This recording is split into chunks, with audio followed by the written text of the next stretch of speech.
Thanks. I'd like to begin today by acknowledging that I'm facilitating this webinar from the lands of the Kaurna people in South Australia. I acknowledge the traditional custodians of the land from those joining us around the country and pay my respects to elders past, present and emerging. I would also like to extend our respect to Aboriginal and Torres Strait Islander people joining our webinar today. Welcome everybody, my name is Emma Lawrence and I'm a Senior Consultant at DVE and I'll be facilitating today's session. This webinar is being recorded and will be shared to everyone after the session, so please keep an eye out for the email. As we will be recording the session, I respectfully ask that you do not use a third-party app to record the session yourself. As part of the webinar setting on Zoom, you'll be on mute throughout the session. We've had some really good questions submitted during registration, and I hope our discussion will cover the majority of those questions. If we have time, we'll try and respond specifically to some of them. And I apologise in advance if we don't get round to your questions. You can also submit additional questions through the Q&A function on Zoom, and we'll try and answer some of those at the end if we have enough time. Just a little bit about DVE. We're a consultancy who have been providing solutions for over 15 years in the higher education sector. We've worked with over 36 Australian universities and numerous TAFE and private providers to deliver hundreds of projects across our business lines, which are governance and compliance, organisational improvement and digital transformation. We work across all aspects of the education lifecycle, whether it's through initial or re-registration and accreditation, process improvement, student experience, change, communications and systems implementation. I'm delighted to welcome back Mary Louise Huppatz. ML is the CEO of the Association for Tertiary Education Management, the leading member association for all staff working in the tertiary education across Australia, New Zealand and the broader region. With more than a decade of sector experience and a diverse leadership experience across both public and private sectors, ML works to foster change leadership and strengthen the sector's impact. Under her leadership, ATEM's professional development, conference and leadership offerings have been revitalised to support a vision for a connected, engaged and thriving tertiary education sector. Prior to joining ATEM, ML was the Director for Change and Transformation at the Victorian Department of Health, including during those terrible COVID-19 years. Larissa Pearce is DVE's Managing Consultant for Organisational Improvement. Larissa has more than 20 years' experience in delivering strategic growth, operational improvement and stakeholder engagement, particularly in higher education. She has led operational teams through major change, as well as avoiding it by leaning into process and operational improvements. Larissa is a passionate advocate for work-integrated learning and global mobility and has a deep understanding of the transformative nature of quality student experiences. So welcome, everybody. I'm going to start, ML, by asking, in tertiary education, when does an issue genuinely require formal change and when is it a better response to find greater clarity or better design or incremental improvement? Yeah, oh, look, so that's a really interesting two-parter. So I'll start with the first bit around when is formal change needed. And in the first minute, I'm doing a disclaimer of saying I'm not an industrial relations specialist. So please consult your local industrial relations advisor. No, but it's really fairly simple in that when is formal change is required. Each organisation, most universities, etc., have their own enterprise agreement, and enterprise agreements are usually really clear at telling you what constitutes change or formal change. And so there's probably a clause in there around that. You know, just before this, we were having a chat and I went and had a look at Melbourne universities and, you know, they've got a clause on consultation of workplace change and it's really quite specific around there's a significant change. It could be structural, it could be technology, I'm going to lose my words today, or something else that has a significant impact, and then it will go and define significant impact. And generally that means impact on the workforce. So the workforce size and structure will need to change. And so, you know, there's a bit of a link there, but they're really clear about significant change. So I would call that capital C change. And then we have what I would call lower C change, which is local change and probably, you know, where you've got more space for innovation and pieces like that. So I hope, does that answer the first half of the question? Absolutely. Okay.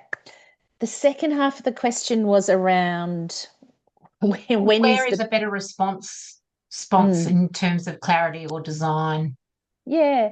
So this is I may not answer this the right way, but if I come, thinking about this, I was thinking about, because I've worked in the change space and I have change in my title, people would come up and knock on my door and say, we need to talk about change. And quite often they had already jumped to a solution about, oh, we need to change structures and stuff. But essentially, change is around there's ambiguity somewhere, and we need to resolve what that ambiguity is. And so that's the piece where you stop and think, well, what is the intervention? And so sometimes it is for ambiguity, you need greater clarity. You need to do some design work to work something out. You might, depending on your culture, you might test something, try it, etc. So, and that all fits in what I would probably call the small C bucket as well. Larissa, do you want to add to that? Yeah, look, that's kind of would mirror my response as well. One of the I guess the initial red flags for me when I'm contemplating whether there's been a need to jump straight to large C change is when the discussions immediately go to proposing solutions without being able to clearly articulate the problem and how they've arrived at that. And I feel like quite often, when we talk about the human aspect of change and the feelings that get brought up quite legitimately within the staff, that's generally where I feel like once you sort of hit that feedback, that's a good time to stop and go, okay, why is everybody responding in this way? And that's because they still haven't heard that clear articulation of the problem that this major change is going to address. So yeah, being able to clearly articulate the problems and why the change is, or how the change is going to address those, makes that process a lot easier and gives everybody the confidence that change is that right move. Do you think there's a tendency for tertiary education institutions to leap straight into that big C change? Is there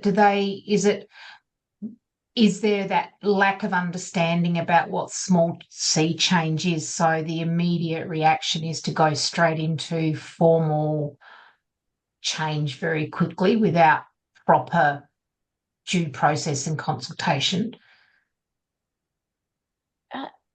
That's a really interesting one. I mean, I've worked in different sectors, so I don't see, if I think about, I was in the public sector before here, I actually don't see tertiary education operates differently to the public sector. I saw similar things. I think we have large, complex organizations. And so quite often the default is, well, we must have a large solution. So I think that's possibly more about organizational life at the moment than a specific part of, our uniqueness. I think I'm seeing it in other sectors as well. So do you think that there is that rush into formal change? Or what do you think the signs are about that? Yeah, look, I think I tend to agree with ML that I don't necessarily think that, the tertiary sector is any quicker or slower than any other sector.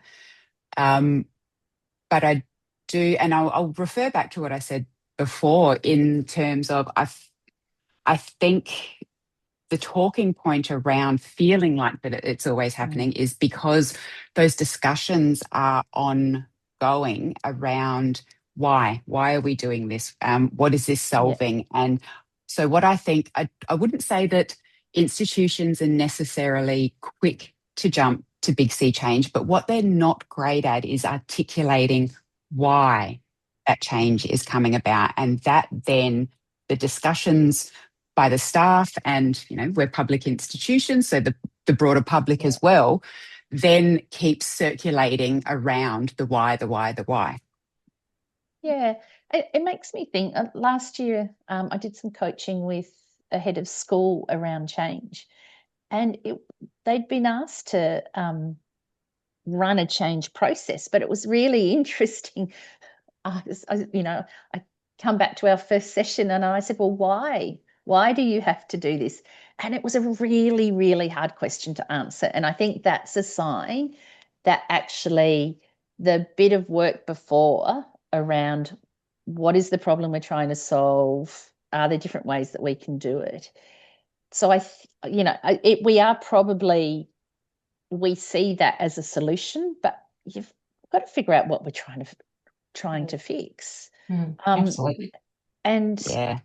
I think, and I'm probably taking us off topic here, I think when we think about implementing Big C change, we actually don't think about the totality of it, that we're talking about years of impact on an organization. If it's done well, that is fantastic, but it's not just standing up a new structure and away we go. There's at least a couple of years of work to get everyone understanding the new ways of working, changes to culture, iron out all well, what happens with this now? And so I think there's that piece about, do we actually understand why? The other piece is, have we thought about the totality of this? Yeah, I think sometimes they reach for formal change because it feels visible and it feels decisive. It's almost like a tangible, it's a restructure, it's a new model, it's a new layer or a new system or something, and that's going to solve the problem. But if there hasn't been a clear diagnosis first, then there's every chance that you could be solving the wrong problem. Or just adding another layer to the problem. Yeah, exactly. Yes. Marissa, from an organisational improvement perspective, what does getting clarity actually look like in practice before an organisation commits to change? Yeah, so for me, clarity is the practical aspect of it. So it's not it's avoiding the abstract, and it's about making the work that's going to come within the change frame visible before you then decide to change it. So you can't change what you don't know or understand. So the signs are usually fairly consistent from what I've seen. So things like there'll be no shared definition of what the issue actually is. So different groups involved across the span of a process will describe the problem in completely different ways.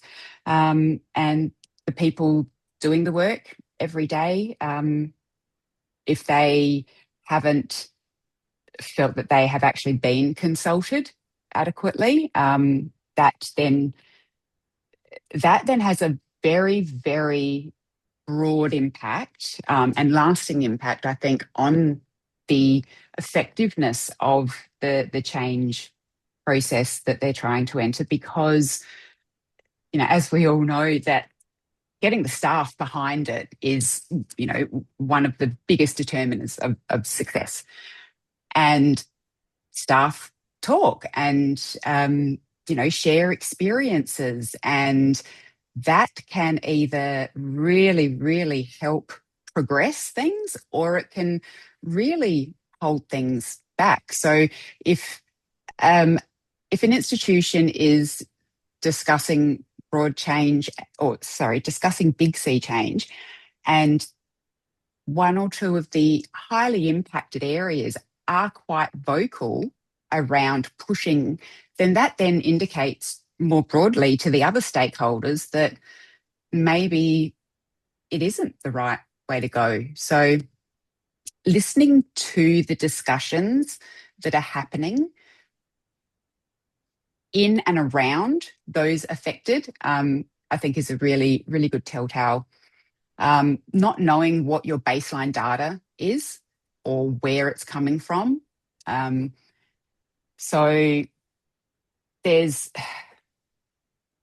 I guess, a tendency sometimes to misdiagnose the absence of clearly structured and visible and accessible and usable data to make decisions to move forward can sometimes be misdiagnosed as the need for more systemic change, when in actual fact it could just be a visibility and a workflow problem, that, you know, perhaps the right data is not being captured and that's then not being workflowed through correctly for actionable insights to be taken through. So yeah, I think those are probably the main. Is there also a tendency, particularly with things around data, where data is being kept in pockets of organisations? So the data might be there to support change, but it's being kept. It's, you know, someone's got a spreadsheet in a shared drive folder somewhere that only them and a couple other people have access. Is that also part of that issue? I think so. And I think that's where making sure you understand the problem and that you are engaging the right teams for those pre-discussions first. And I always encourage institutions to consult at that operational team level. Those people are the superstars of your institution. They can tell you, without referring to notes or dashboards or anything, exactly what's happening, where things are getting stuck, what's working really well, etc. So that's where you start. And what I've seen happen a lot is that consulting model will go in several layers above that, and they'll just ask for data, or they'll talk about problems that have managed to bubble their way up without even knowing perhaps of the other issues that are really being discussed at the operational level. And so from that high level, what they see is, well, that team doesn't know how to, you know, they can't give us an answer because they don't have data. That team's got different data over there, and that team's got different data over there. And so they're looking at it and going, well, hang on a minute, we've got a systemic problem here. It's all about, you know, we've got to bring everything in centrally, whereas if they would just drill down a few layers, they could actually say, well, hang on a minute, we actually just need to workflow, and we need a few different data collection points, and we just need to work with what we've got a little bit smarter. Well, have you got anything to add to that? Yeah, look, it's interesting. And I was thinking about some instances where I've seen, and that's made me reflect on it. And I think, you know, there's this thing, you know, we've started using big C and small c change, but I mean, we deal with small c change every day, but we forget that it's a bit like a muscle that you have to exercise. You just can't assume that it will happen. You've got to create some of the conditions. And so things like, we're great at silos, but actually, can you bring people together in a couple of, you know, work units just to say, oh, we've got a problem here, what could we do? And so if we don't focus on that change fit piece and get people working on, so can we solve this? This is whatever. If that goes on and on for years, people become squeaky wheels. They've said so often, there's this problem, but nobody wants to step forward and solve it. And then that all gets bundled into a big C change where you have lots of formal design and all of that, which is needed for that type of change. But probably it could have been dealt with back. And I think there's that piece around, how do we empower teams, team leaders, supervisors to tackle some of those problems? It's not just what do I have to do today? There's a piece around, well, you know, how do we solve this? Isn't working. How do we solve that? So I think if you don't build a culture and environment where that can happen, all of those things will get bundled up into a big C change. Like, we hold it back. Yeah. So I just want to jump on that, Emma. I think you've raised an excellent point, and I've seen this happen and have really detrimental impacts to institutions. And you talked about that, you know, ongoing phase of the consultative, you know, bare us your soul, tell us everything that's going wrong. And I think it's it's much easier now to have these conversations with institutions at the levels they need to happen since the psychological safety regulations have come in. Because when you create that environment for staff where they are being asked to become vulnerable, to share the things that really have the biggest impact on them. And I'll just put a little caveat in here that I am a staunch believer in that your work is personal, that whole don't take it personally, it's just change. You know, if you were to leave tomorrow, they'll replace you. We spend more time at work than we do with our families. And anything that takes you away from your family is personal.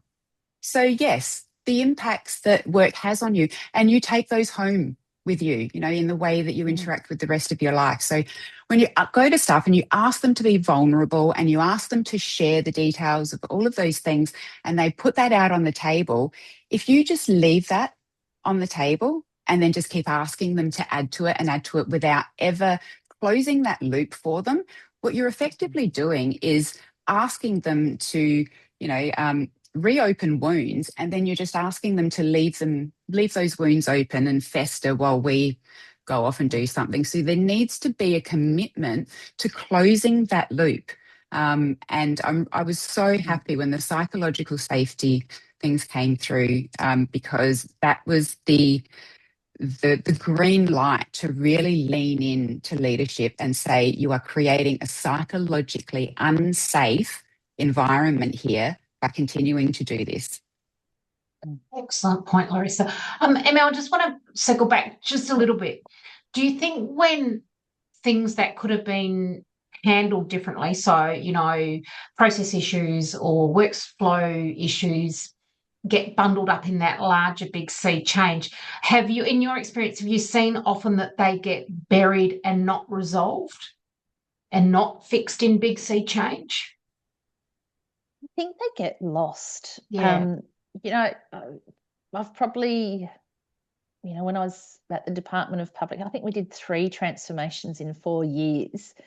And then I was at Melbourne Uni before that, and we did a very big one there. And the scope of those becomes so wide. And so, you know, and part of my role was testing the effectiveness of change. And you know, you go back and test, and people say, but you didn't fix this bit. And that's because there was 700 bits in the change. I mean, if you think about University of Adelaide or Adelaide University at the moment, what they're going through, thousands and thousands of different parts of change. And so things will all get overlooked there. And I think that's that bit around the complexity of an organisation. When you do that whole of organisation transformation and you're changing structures, you're also changing processes and policy and ways of working and where institutional knowledge sits, all of those things. It's not, it's one big change, but it's thousands of little change. And so, and I think, I was just going to say that really links back into, you know, understanding what those processes are, because then needing to understand where they cross over, interdependencies, etc., so that you can map those the changes and map the impacts and consult with the right people, etc. Yeah. And you know, this goes back a way in my organisation, but I remember dealing with one area where they wanted to do a big transformation. One unit was seen as not working well, etc. But actually, when you asked the why and you broke it down, it actually just came down to that unit didn't have the proper software licenses for Power BI. And so they were doing their best with Excel and stuff like that. And the other, you know, this other unit had it. So there was a disparity there, but it wasn't an issue about the team. It was really quite a simple piece. So if you can tease out all of those and resolve them, there's then the big sea change, you know, can keep its focus, and it's not focused on trying to solve all the issues that are going wrong. Yeah, I think of big C change as, if you don't fix the plumbing and the electrical of the house, and all you do is you just paint the facade, and maybe build a pergola out the back, you're still operating with dodgy plumbing and dodgy electricity. So it's, making sure that the structural foundations of what it is that you're changing, because change is about improving. So you need to get that structure solid, that foundation solid as best as you can before you then try and iterate on it. And that segues really nicely into the next question, which is for both of you. What are the sorts of practical improvements that can materially strengthen an organisation before, during, or instead of formal change? The list is long. Well, I mean, there's some really practical stuff around role design, job design, workflows, all of that piece. Do we understand? Are people focusing on the right priority in their job? Are they dealing with, keeping this little system up to date over here, which is actually not needed? So there's that piece around what people are working on, how they're working, how does that work with others? There's do we have the right policies in place? Is the policy blocking us, or is it causing us angst? I think about the change a couple of years ago that most universities did, where they removed the requirement for, and some will still have this requirement for students to provide a medical certificate so they could get an extension for assignment. One university I spoke to did 70,000 of those in a semester. And it wasn't just staff having to process them, it was that the academics, also had to view the certificate and ticket and whatever. So if you think about a policy change like that and the impact that can have on the system. So there's the policy piece. It's understanding if something's structural or if it's that ambiguity, like what's hazy, what don't people understand? Underpinning all of that is good communication and transparency around what are we doing, where are we investing money, what are the hard decisions we're having to make. So that's just a grab bag of different things. I'm going to hand over to Larissa, and then I'll think about some of the others. Yeah, it's hard, isn't it? There's a plethora of improvements and stuff that you can make. And I would just say that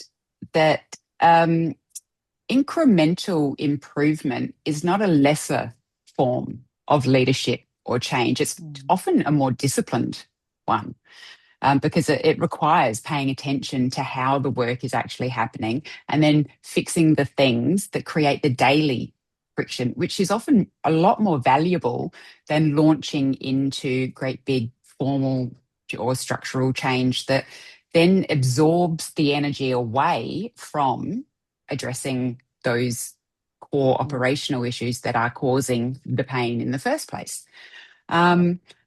Other things are around getting real clear definition on service delivery.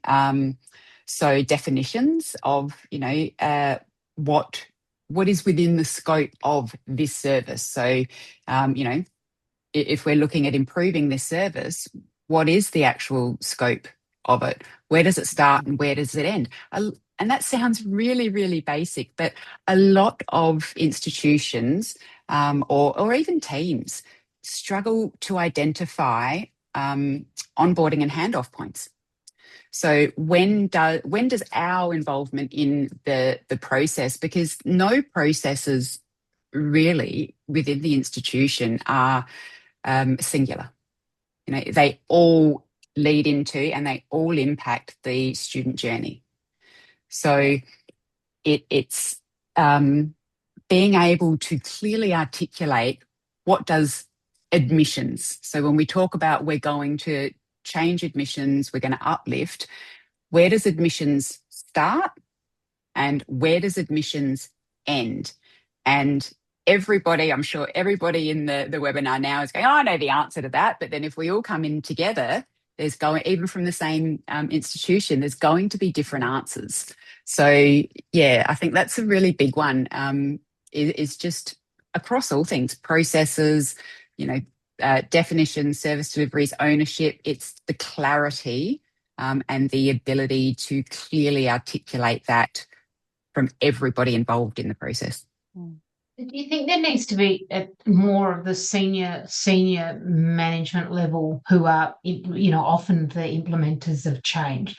Is that a greater understanding of how processes or systems work across the institution? So, often groups of people or teams are duplicating the same effort or doing the same tasks slightly differently, maybe slightly more effectively, maybe less effectively. And do you think that there's time spent on analysing or looking or consulting with teams on a particular thing that is part of the change process? Do you think that's done enough, or is a balance of that right, or should there be more of that initial, let's really look at the nub of the problem, who's doing it across all of the institution? I think it's done. I just think it's done too late in the process. I think it's done often rather superficially in the beginning, and then they hit those bottlenecks and hurdles later on, and then they deep dive into it. And it's a really hard, and this is not just within the tertiary sector. I think it's just human nature, to be perfectly honest. And I just completely lost my train of thought there. No, well, I might pick up a bit because, quite often we talk about big C changes being structural. We've got to change the workforce, but sometimes there's a really clear big C project, like we need to put in a new student system. Our student system is held together with band-aids and all of that. So everyone would go, absolutely, yes, tick, we need a new student system. And so the solution is there. But we forget to involve people along the way at some really crucial points to make sure that we make the best decision about procuring the right solution, and then which bits of it do we use, how do we implement it? And so quite often, especially in that technology space, we go, oh, we've got the solution. I can picture a CIO I used to work with was, oh, we'll build something, and would never stop to go, actually, do we need to build something? And then would sort of do this great reveal of, here, we've built this widget, and it's like, but that doesn't actually solve the problem. And so I think we forget to bring people in at that testing stage, or we may race through it. The other bit is we're not really clear about saying out loud to people, so we don't have all the answers here. So at the moment, the team's thinking about these three things, and being open and transparent about that. We say things like, oh, the project's on time, everyone's working well, we're feeling confident. But actually, there's a maturity around saying, well, here's what we're trying to solve at the moment. And if you've got some thoughts. So I think, if you think about that technology piece, solution, yet tick, there are still those nuances in there. And so working with people are at the center of change. Project management is about the process. Change management is about the people. So you need to involve our people at every level, and not just assume the most senior person can make the right decision. They have to make a decision informed by all that operational experience in their organisation. Yeah, that's right. Jogged my memory. Thank you. We see this so much in the work that we do within DVE. When we come in and look at process reviews or process redesign or design, the first thing that we ask our clients to really put thought into is who is going to be in the room for these workshops, these sessions, when we capture current state and future state. So the process that we run through is initially, before we even think about what future state looks like, we work with the operational teams to capture current state. And it is so interesting. Sometimes this is the first time that the key stakeholders have actually all been in the same room together discussing the end-to-end process. And it happens more often than not where individuals will go, oh, is that why it's like that when it gets to us? So I didn't know if I knew that you needed it in that format, yeah, we can do that. That's easy enough. Just simply getting the right people in the room at the beginning to talk through, okay, what are we actually doing right now? Step by step. That in and of itself is extraordinarily valuable. And then that's when you're like, you'll find connections to, shadow systems that nobody had captured that were involved in this process. Suddenly they pop up. And so you're like, oh, we've got the systems guy, but he doesn't look after that. So we need to bring this other person in to talk about it.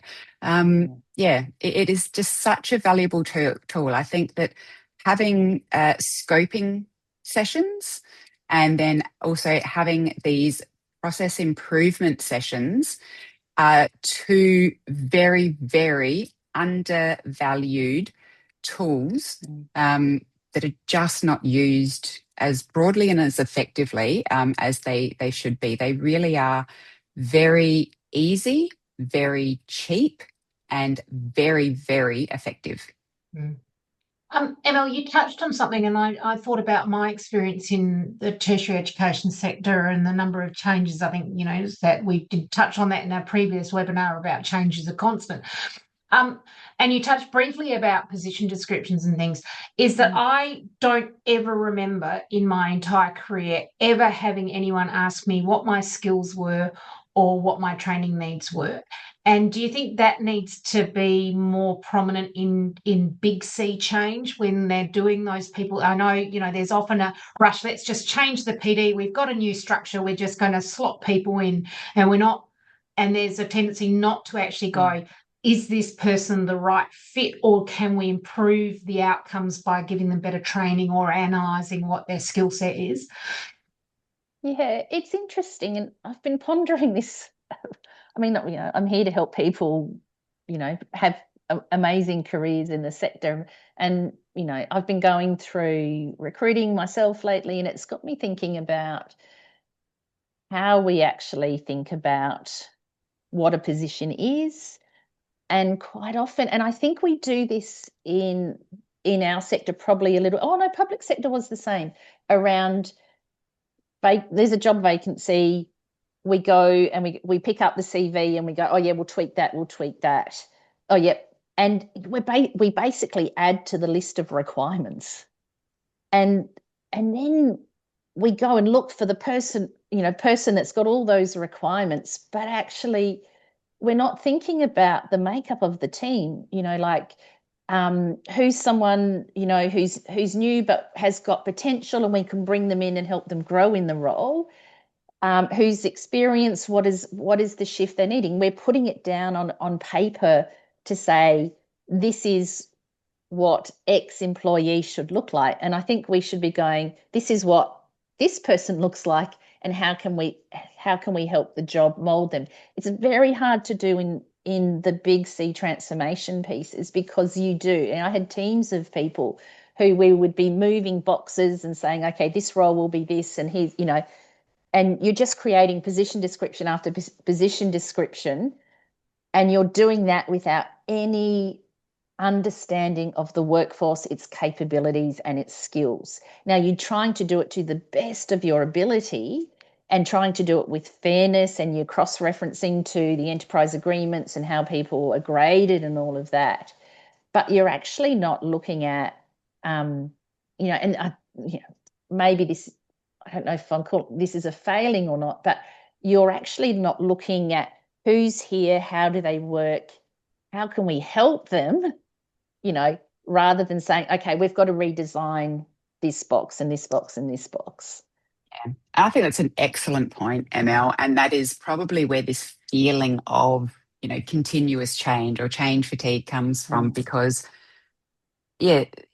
things are being designed around sort of generic position descriptions rather than leveraging the strengths and the skills of the actual workforce. And it may be some upskilling or cross-skilling, or maybe some secondaments, or maybe some communities of practice or working groups could go a long way to addressing any issues. So I think that's a really excellent point. Yeah. And we sort of will say, here's a junior role, and we'll structure that out. But that doesn't look at the bag of skills. Bag of skills sounds really bad. If someone's coming into student admin in an entry role, you don't just assume that it's an entry role. They might have worked somewhere else and have amazing customer service skills and things like that, but they might be needing help in building, their understanding of how to use a database or that piece. That's about constantly thinking about who's in my team. I think we should do job design every day, not just, oh, I've got a vacancy, I now have to fill, oh, we're doing big change. Every day we should be thinking about the composition of our team, and what they can do, and also thinking about the rhythm of how we work. We did and I've forgotten the name of what we did it, but at the end of last year, my team are in, Auckland, Perth, Melbourne, but we were all in Melbourne. And we spent one day in the office, and we just said, right, let's write up a list of things that really, we really don't like. So we, put them all up on the whiteboard, and then we just like, right, pick a partner, go. And in the day, we just worked through and solved a whole lot of things that bugged us. There was no formality to it, but actually it was really quite fun. And we resolved some things. We could have let them sit for another year, and then they would have been added to because there were more problems and more problems. For me, each of my team members has how do you fix and solve problems in their PD. But you actually have to create the opportunities for that, because, every day we open up our inbox, we deal with what's in front of us, we've got to process these things. So you've got to create space to solve those problems as well. I think that's sorry, Emma. I think that's excellent. That is something that, because we always sort of talk about what can, like middle level managers, or what can operational teams do to, when they don't have any power, how can they help? How can they progress? How can they advocate? And that's something that we can all do. We don't need to be in senior leadership. We can do that within our own teams, or even just with, the person that we sit next to that shares some of the workflows that we work into. Just committing to that constant visibility and ongoing productive discussion around what's not working right now, and what if we did this? What if we did that? That's a silly idea. Okay, what if we did this one? And it's interesting, it was a sort of a hackathon. But if as CEO of the association, I could have written down what I thought were the top 10 problems to solve, I can tell you it wasn't what we ended up working on the day, but what we worked on the day was much more valuable to the team.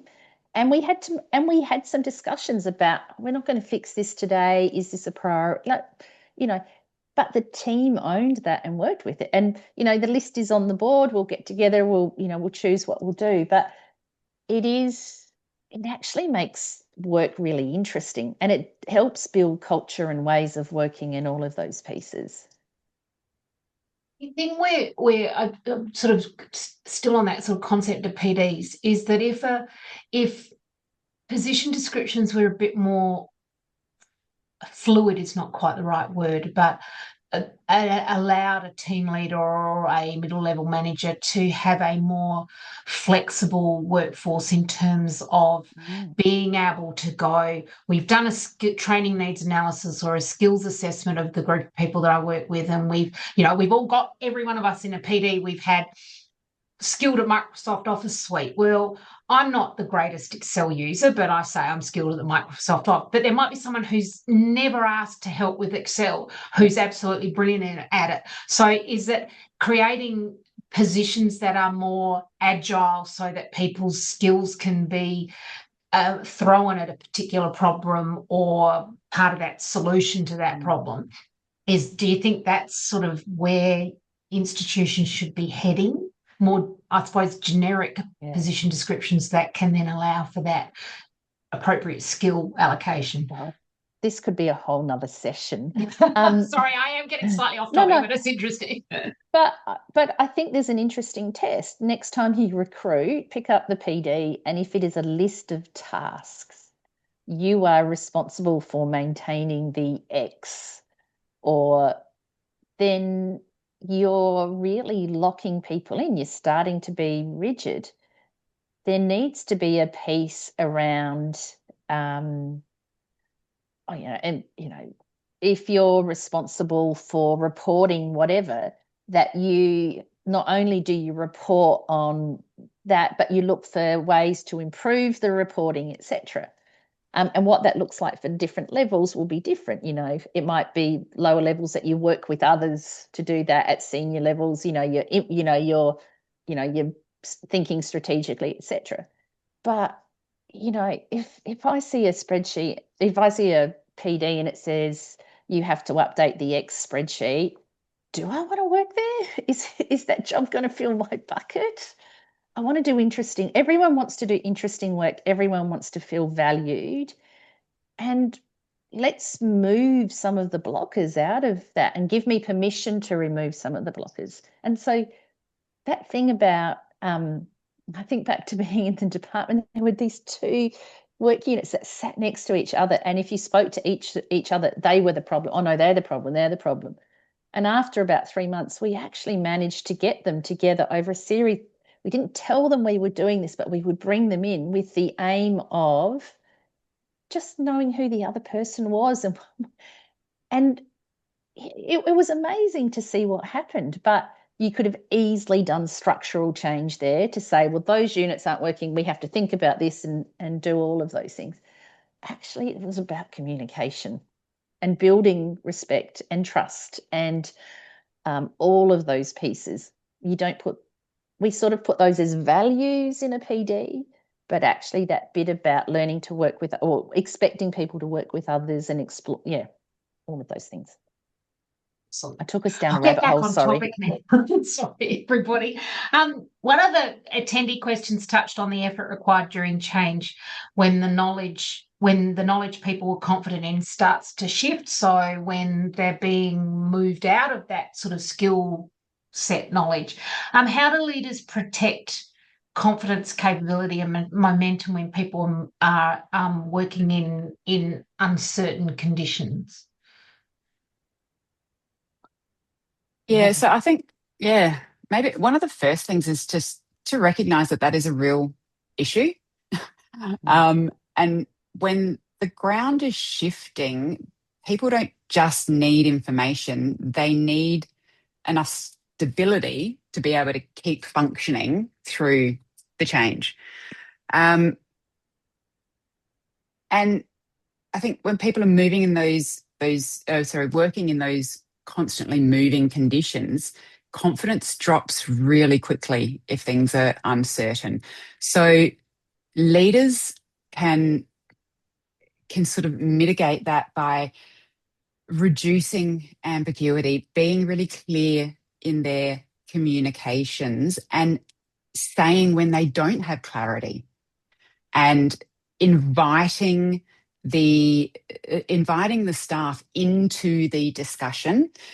Sometimes it feels like and it has to be to a certain level, there has to be, somebody has to be a driver, somebody has to own it, and there are decisions that need to be made and etc. But when we're just talking broadly, it's a two-way discussion, and quite often Big C change feels less like a discussion and more just like a seminar on, So, sorry. no, I was going to say, I think that's really important. I quite often talk about that leaders have a responsibility to create both place and space for change work, because we are quite often just overlay it over everyone's roles. And so it's, everyone keep doing everything you're doing, but we're just going to do this change and you've got to go to design workshops and all of that. So you're trying to squish it in. So I think good leadership is, we acknowledge that there's this piece. We'll try and do this here. We might bring someone in, we might backfill, whatever. So creating time and space, but actually physical place is really important as well, because if you do all your discussions online, that's different to if you actually have a physical place where you come together, you keep all your assets up around, all your sticky notes and stuff so that people can stand and physically move. That's tangible. So for me, I think you have to create space to do good change work. You just can't expect that because you've got good people, it will happen automatically. So I think that's really clear. I think the other bit, and this builds a little bit on what Larissa was saying, is I think the really best leaders that I have seen during change are the ones that say, here's what we know and here's what we don't know. And be really clear about, we don't know this, we're trying to solve this, or this is now emerged, because it shows that we're tussling, we're working through, we've got these moving parts. It's not like nothing to see here, it's all fine. But I can picture two leaders who literally would say, here's what we know, here's what we don't know, and here's how we're dealing with what we don't know. And so I think that's really important as well. And if you're a team leader, you can do that. If you're a middle manager, if you're a senior leader, if you're a vice chancellor, you could put that in your toolkit. I think one of the other things is just building or treating capability as a actual change requirement. So building the capacity of the workforce to execute the change, or because just expecting the staff to go through the change process whilst keeping the doors open and, business as usual, that term that really, really grates some people because it's almost weaponized to a certain extent in change, where change isn't managed properly. That business as usual can feel very weaponized, and it just feels like you're expected to keep the doors open, and we're going to chuck this change stuff on you. You need to run with that, but you've got no additional capacity.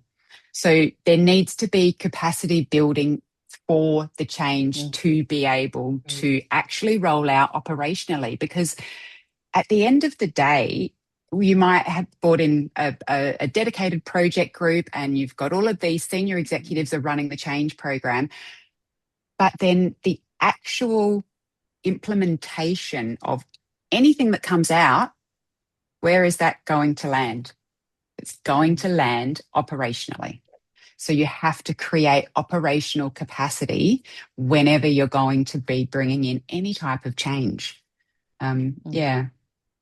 I think if anyone's really interested in this topic, we explored it in our last change webinar called Leading Up, which was looking at how team leaders can bring operational teams through change really effectively. And it was a really fantastic case study about the merger of the two education placement teams for the new university at Adelaide. So please go onto the DVE website and look that up if you didn't join us last time, because it's a really good case study about how you can be really effective leading up through that change process. What are the risks of doing either avoiding major change or failing to make the smaller improvements? Look, doing nothing is still a choice. It just tends to, the bill arrives later and it's got a bit more interest attached to it. So Yeah, I'd Or say for life. the goal isn't to avoid change. The goal is to avoid avoidable change. And by dealing with issues quickly, introducing clarity and being practical, etc. Yeah, I think that the risk of doing neither is high. We understand why it happens. There's that piece of, oh gosh, what if we have to get the unions involved? We can put all the what ifs. But if you actually think about, that thing about change is resolving ambiguity. So if you put off dealing with change, you're not resolving the ambiguity. And so what happens is people get demotivated, they de-skill, your service levels drop, a high performing team who, we're in that beautiful sweet spot of, yeah, we've got this, you can feel the energy. They just lose that ebb, that flow. And so, there's a real kicker in the tail of it. And so, we are not programmed to love change, but we can do it really well. But it is that piece you actually have to turn the dial and say, okay, there's something required here, whether you call it big C change, little C change, there's a problem to solve. Yeah, you may not get a short-term impact, you will get a long-term impact. And then finally, we've just got a couple of minutes left, so we managed to fill the hour very neatly. This is for both of you. If a leader left this webinar and could do one thing next week to reduce unnecessary future change, what should it be? Larissa, we'll start with you. I would say get the right people in the room. And just to make sure that the messaging has gotten through in the webinar, those right people, they're going to be at the operational level. Start there and just get them in the room and talk about what do we do now? What are the steps? Not what's written on paper, not what does policy say, not what do you think, or what do we tell leadership that happens? What actually happens? Who touches what, when, how, why? And allow that space first, and you'll be amazed at the discussions and just the clarity that will come out of that simple touch point. Yeah, I think I'd almost go very similar. I think that piece around, building into your ways of working or your team about, okay, what's the next big thing we want to fix? Or give us, this month, what are the 5 smallest things we want to fix or something? And sort of build that culture of, well, we tackle the ambiguity, we don't let it be. And at the same time, sort of, I suppose, build the match fitness of your team. We talk about resilience so much, but it's not resilience. It's about feeling confident and skilled and, able to talk about change amongst your team, so that if you can navigate lots of small changes, you are much more fit to navigate a big change. Brilliant. Well, it's 12:30 or 1 o'clock, depending on where you are. I'd like to thank both our panelists, ML Huppatz and Larissa Pearce. I think that's been a really interesting conversation. As I said, this recording will be emailed to you. A link to this recording will be emailed to you later. We thank you all very much for attending and hope you have a lovely weekend. Beautiful. Thank you for joining us.